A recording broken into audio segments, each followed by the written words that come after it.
Special dosa Duvvuru కారం దోశ.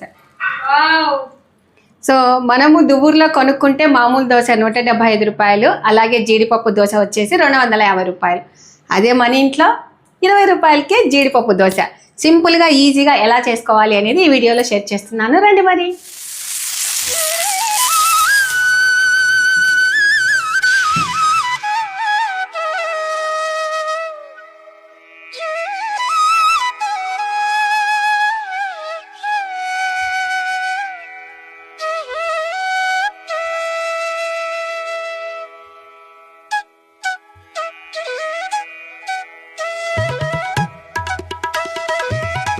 చూసారు కదండి ఎంతమంది దువ్వూరు దోశ తిన్నారు, అలాగే ఈ దోశ ఎలా ఉంది అనేది తప్పకుండా కామెంట్ చేయండి. ఇలాంటి మంచి మంచి వీడియోస్ కోసము మన ఛానల్ని ఫాలో అవ్వండి. Thank you.